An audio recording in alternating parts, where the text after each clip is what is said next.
Assalamualaikum warahmatullahi wabarakatuh. Halo teman-teman semua, bertemu lagi di podcast Ruang Nalar At-Taqwa. Pada hari ini, pada kesempatan ini, Rini akan membahas seputar dunia kampus, khususnya untuk calon mahasiswa yang sedang mempertimbangkan mau melanjutkan pendidikan tinggi di mana.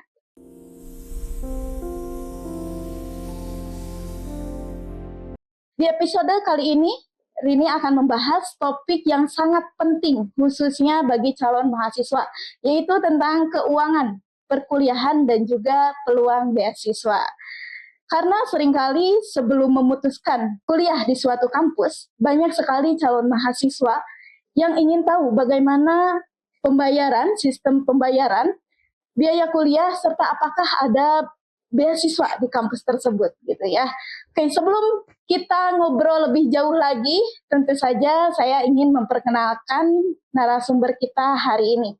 Mungkin untuk teman-teman mahasiswa STIT At-Taqwa sudah tidak asing lagi ya, sudah tidak asing lagi. Sebagian sudah ada yang mengenal gitu ya. Namun siapa tahu ada yang belum mengenal lebih jauh ya. Hari ini Rini ditemani oleh Ibu Hajah Nurhayati MM yang saat ini menjabat sebagai Wakil Ketua 2 STIT At-Taqwa Ciparai Bandung yang membidangi keuangan dan juga kepegawaian di STIT At-Taqwa Ciparai Bandung. Oke, kita sapa dulu. Assalamualaikum Ibu. Waalaikumsalam. Masya Allah. Gimana kabarnya Ibu? Sehat? Alhamdulillah. Alhamdulillah. Masya Allah ya Ibu. Di akhir bulan Ramadan dan persiapan menjelang Idul Fitri ini ya Ibu, mungkin aktivitas Ibu cukup padat ya, Masya Allah. Ibu boleh disepil sedikit keseharian Ibu, aktivitas Ibu selain di kampus, apa nih Bu? Oke, untuk aktivitas Ibu sama dengan yang lainnya.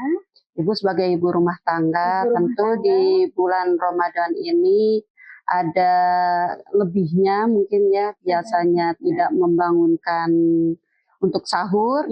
Kalau sekarang ada membangunkan untuk sahur juga, menyiapkan untuk berbuka juga. Kemudian ya selain itu ada kegiatan-kegiatan yang mungkin padat juga, kegiatan akademik yang diadakan di kampus.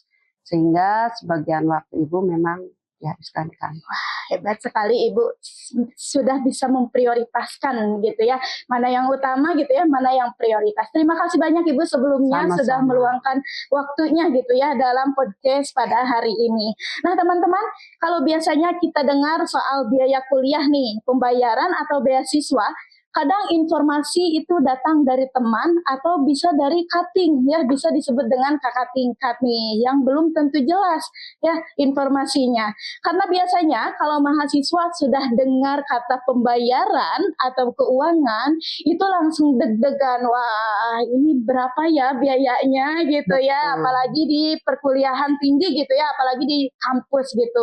Masya Allah ya. Oke, pada hari ini kita akan membahas lebih jelas lagi bersama Ibu Hajah Nurhayati ya sebagai bagian administrasi di kampus STIT At-Taqwa. Oke. Ibu, kalau kita berbicara tentang aktivitas Ibu di kampus nih, tentu sehari-harinya Ibu sangat cukup dekat ya Bu dengan berbagai urusan administrasi dan juga keuangan mahasiswa. Nah, kalau boleh tahu Bu, seperti apa sih keseharian Ibu sebagai Wakil Ketua 2 yang membidangi keuangan dan kepegawaian di STIT At-Taqwa Ciparai Bandung? Oke, untuk bidang keuangan, mungkin kalau Ibu kalau di sini kan ada ketua, kemudian wakil ketua, bukan rektor ya, karena kita sekolah tinggi, jadi susunannya itu ada ketua, wakil ketua 2, wakil ketua 1, wakil ketua 2, kemudian wakil ketua 3. Dan kebetulan Ibu menjabat sebagai wakil ketua 2, di mana tugas dan tanggung jawab Ibu itu ada di bagian keuangan dan sarana prasarana. Di bagian keuangan biasanya kami dengan tim keuangan itu yang pertama di setiap tahun itu harus bisa mengatur dan mengawasi pengelolaan keuangan. Jadi di setiap kegiatan akademik atau di awal akademik tahun ajaran baru itu harus mulai diatur tentang keuangannya. Kemudian kami juga harus membuat anggaran dan laporan keuangan. Anggaran yang akan dikeluarkan, kemudian laporan-laporan setelah dana tersebut dipergunakan. Selanjutnya, kami juga harus mampu mengontrol pengeluaran dan penerimaan keuangan. Pasti ya Bu. Iya, kalau misalnya tidak terkontrol, bisa mengakibatkan defisit mungkin ya. Jadi antara pemasukan dengan pengeluaran untuk operasional itu akan tidak seimbang. Betul. Sehingga harus bisa mengatur sedemikian rupa supaya kita tidak defisit. Insya Allah ya. Selanjutnya ya kita harus menandatangani setiap transaksi keuangan yang akan dikeluarkan. Itu kami bisa menggunakan kami menggunakan sampai saat ini ya masih menggunakan CMS atau bank. Jadi mahasiswa nanti bisa transaksi itu tidak harus datang ke kampus, tapi bisa langsung secara online. Secara online. Iya, jadi bisa lewat bank, bisa ada bank BJBS dan Bank Syariah Mandiri. Nanti rekeningnya disebutkan. Masya Allah ya. Selanjutnya, selain bidang keuangan, Ibu juga yang bertanggung jawab di bidang sarana prasarana. Di antaranya harus mampu mengatur dan mengawasi pemeliharaan fasilitas kampus. Fasilitas kampus. Iya. Jadi fasilitas-fasilitas yang ada di kampus itu adalah tanggung jawab Ibu. Tapi Ibu juga tetap ada timnya juga. Ada timnya. Kemudian Ibu juga harus mengidentifikasi setiap barang-barang atau kebutuhan-kebutuhan sarana prasarana di lembaga. Iya, misalnya apa saja yang menjadi prioritas, kemudian kalau prioritas itu kan harus diperhatikan dan diutamakan. Dan kalau misalnya yang lainnya belum ada prioritas atau belum bisa, maksudnya belum mampu keuangannya, itu bisa dikesampingkan atau bisa dikebawahkan tahap-tahapannya. Kemudian Ibu juga perlu untuk mengawasi penggunaan sarana prasarana.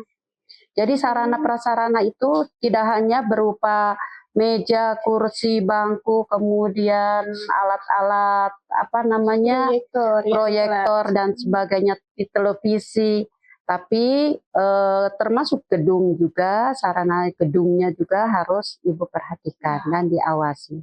Apakah kekurangannya, kemudian apakah ada kerusakan dan sebagainya, itu adalah tanggung jawab. Masya Allah, nah itu ya. Nah, di samping itu, keuangan dan sarpras ada tugas yang lainnya. Ibu juga harus mengkoordinasikan dengan bagian yang lainnya untuk memasukkan kelancaran operasional. Nah, Ibu bisa kadang-kadang dengan Kaprodi. Nah, apa saja kegiatan-kegiatan yang akan dilaksanakan di kampus. Nah, itu juga sudah masuk dalam agenda tiap tahun. Jadi, Ibu nanti tahu yang akan direncanakan untuk dikeluarkan, apa saja, misalnya budget-budget untuk kegiatan-kegiatan kelembagaan. Ya, Masya Allah. Selanjutnya ada lagi, Ibu juga harus membuat laporan secara periodik tentang keuangan, baik keuangan kampus maupun tentang sarana prasarana kampus. Dan yang terakhir, memberikan rekom untuk perbaikan dan perbaikan kampus. Perbaikan kampus dan pembangunan kampus ini juga melalui rekom Ibu. Walaupun Ibu tetap ya dengan tetap diawasi oleh yayasan. Jadi segala keuangan yang ada di lembaga ini tetap diawasi oleh yayasan. Begitu kira-kira Teh Rani. Masya Allah ya, dari penjelasan Ibu kita bisa bisa dapat informasi. Jadi bukan sekedar bagian administrasi saja teman-teman ya, tapi ada bagian-bagian lainnya yang merangkap tugasnya ya Ibu, seperti sarana prasarana gitu ya, memprioritaskan gitu segala kebutuhan yang ada di lembaga ini. Wah, Masya Allah ya Ibu. mungkin selama ini mahasiswa melihat hanya dari luarnya saja, Bu, ya. Tapi dari dalamnya tidak terlihat ya prosesnya seperti apa gitu ya, yang dilaluinya seperti apa. Masya Allah ya, hebat sekali, Bu. Nah, kalau boleh tahu, Bu, sebenarnya STIT At-Taqwa Ciparai Bandung ini biasanya mencakup apa saja? Maksudnya dari awal masuk sampai menjalani perkuliahan, biaya apa saja sih, Bu, yang harus dipersiapkan oleh mahasiswa? Ya, oke. Untuk biaya yang harus disiapkan oleh mahasiswa itu biasanya di awal-awal. Di awal-awal kita itu paling hanya pendaftaran, kemudian ada uang dana pembangunan. Jadi calon mahasiswa cukup membayar uang pendaftaran, kemudian uang dana pembangunan yang sebesar mungkin nanti disebutkannya oleh tim panitia penerimaan mahasiswa baru.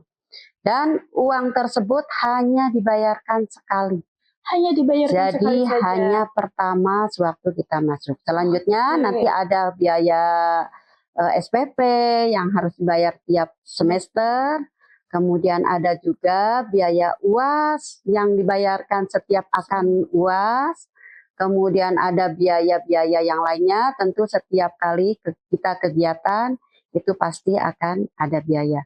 Cuman insya Allah kalau di STIT At-Taqwa Ciparai biayanya sangat terjangkau dan bisa dicicil. Itu Teh. Sangat menarik sekali nih, bisa dicicil dan juga untuk uang pembangunannya juga hanya sekali bayar saja. Iya, hanya sekali bayar, tidak ada pembayaran lagi. Menarik sekali nih, Bu, penjelasannya. Jadi teman-teman nih yang sudah punya gambaran ya mau kuliah di mana gitu ya, dan juga mengenai biaya kuliah di kampus gitu ya, maka pilihlah kampus STIT At-Taqwa Ciparai Bandung ya. Tapi biasanya setelah tahu biaya kuliah, pertanyaan berikutnya suka muncul nih, Bu, di calon mahasiswa atau mahasiswa yang lainnya. Karena jujur saja, Bu, kadang mahasiswa yang sudah mendengar kata pembayaran nih, Bu, ya, langsung mulai menghitung-hitung nih di kepala, Bu, itu bayarnya bisa langsung atau dicicil gak ya, Bu? Silakan dijawab, Bu. Ya betul. Kebanyakan memang begitu ya. Dari awal masuk itu kebetulan kalau di STIT At-Taqwa Ciparai itu begitu. Bu, apakah bisa cicil? Nah, boleh. Itu kalau cicil. Biasanya Ibu kasih kebijakannya untuk UDP itu 2 kali. 2 kali? Iya, bisa 2 kali. Walaupun pada kenyataannya akhirnya. Oke. Walaupun pada kenyataannya ya begitulah, karena Ibu juga tahu mahasiswa di Ibu itu tidak semuanya mampu. Bahkan Ibu lihat juga dari kondisi latar belakang mereka, Masya Allah. Cuman mereka punya semangat yang sangat tinggi. Makanya Ibu suka mendoakan mudah-mudahan ini yang sudah masuk saja sudah terbukti. Walaupun mereka sewaktu daftar itu tidak punya, Bu. Saya tidak punya uang sama sekali, tapi pada kenyataannya alhamdulillah semuanya lulus, sukses, kemudian di akhir juga mereka bisa membayar atau bisa membawa ijazah setelah kuliah itu lulus. Jadi biaya kita memang bisa dicicil. Seperti demikian kalau misalnya SPP di kita itu sangat insya Allah sangat terjangkau dan itu bisa dicicil. Bisa tiap bulan, ataupun kalau misalnya dalam 1 semester bisa 2 bulan. Atau paling bagusnya adalah langsung dibayar tiap semester. Lebih bagusnya ya, Bu? Lebih bagus. Ya, tapi insya Allah bisa dicicil tiap bulan. Nanti kita kasih ada kartunya, supaya mereka bisa memegang atau bisa, oh ini yang harus kita bayar itu adalah sekian. Jadi ada catatan di mahasiswa, ada catatan juga di lembaga. Jadi bukan hanya di mahasiswa saja yang dipegang datanya ya, tapi di pihak lembaga ada juga. Pihak lembaga juga supaya tahu itu tanggung jawab yang harus dibayar oleh mereka. Oke, nah teman-teman setelah penjelasan dari Ibu kita ya, Ibu Wakil Ketua mengenai di kampus kita ini ada loh ya bisa dicicil gitu ya, supaya apa? Supaya ringan gitu ya dalam menjalani perkuliahan gitu. Oke Bu, berbicara mengenai program beasiswa nih dan juga kriteria beasiswa, apa aja sih Bu? Boleh dijelaskan? Di STIT At-Taqwa ini memang banyak sekali sebetulnya program beasiswa yang apa namanya yang Bisa diikuti. diikuti oleh calon mahasiswa dan mahasiswa sebetulnya. Cuman itu biasanya mahasiswa cenderung hanya menunggu dari lembaga. Sebetulnya itu banyak sekali beasiswa. Ada kalau yang di luar, ada beasiswa Jarum, kemudian beasiswa Duafa, dan banyak lagi yang lainnya. Kalau dari kampus mungkin hanya ada beasiswa KIP, kemudian ada beasiswa Tafid, kemudian ada beasiswa magang, dan yang lain-lainnya tentu tidak bisa disebutkan. Tetapi yang paling apa namanya yang paling dominan mungkin ada beasiswa yang dari lembaga atau dari yayasan. Karena itu biasanya bukan dari pemerintah, tetapi yayasan mengeluarkan untuk apa namanya calon mahasiswa yang memang tidak masuk ke dalam kriteria yang lainnya. Adapun ada kriteria kalau misalnya beasiswa dari Kemenag, karena kita itu di bawah Kemenag, institusi kita dari Kemenag, otomatis kita biasanya menunggu beasiswa itu dari Kemenag. Contohnya KIP. Antara KIP Kemenag dengan KIP yang dari Dikti itu tidak sama. Berbeda. Karena kalau yang dari Kemenag itu betul-betul murni. Langsung dari Kemenag, kemudian langsung ke perguruan tinggi. Jadi tidak via yang lainnya. Kalau yang lain wallahualam ya beasiswa KIP yang lainnya. Tapi kalau di Kemenag betul-betul murni dari lembaga Kemenagnya. Jadi banyak sekali itu beasiswa yang nanti akan diterima oleh calon mahasiswa. Kalau sekarang mungkin kebanyakan yang calon mahasiswa itu KIP ya yang menanyakannya. Ibu apakah ada KIP di sini? Memang kalau kuota KIP itu terbatas. Jadi sebaiknya itu rajin-rajin mencari dari beasiswa yang lainnya. Adapun kalau KIP itu tentu banyak sekali ya persyaratan yang harus dipenuhi. Ya. Di antaranya harus banyak prestasi. Nah, kalau misalnya mau daftar ke STIT At-Taqwa melalui jalur KIP, itu tentu Anda harus banyak mempersiapkan persyaratan-persyaratannya. Di antaranya harus ada prestasi. Prestasi itu yang paling baik adalah prestasi secara nasional. Jadi bukan prestasi ranking, tetapi prestasi nasional. Atau tahfidz. Tahfidz itu minimal 5 juz secara mungkin. Kalau tidak mungkin itu nanti ada kriterianya lagi. Nah itu ya, jadi harus pertama tadi harus ada apa namanya prestasi.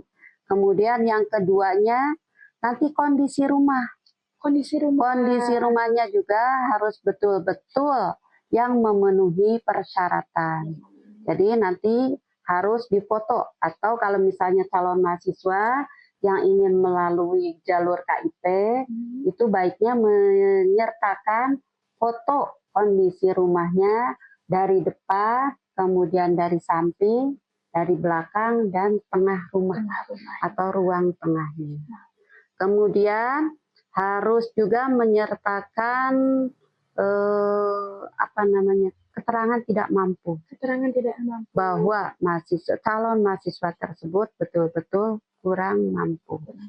Kemudian tentu saja ya pekerjaan orang tua ini juga dilihat oleh lembaga.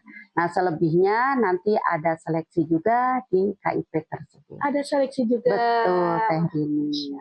Dan kalau rajin sebetulnya banyak sekali tuh. Kalau ingin mencari beasiswa asal kitanya rajin, kita akan menemukan banyak sekali beasiswa.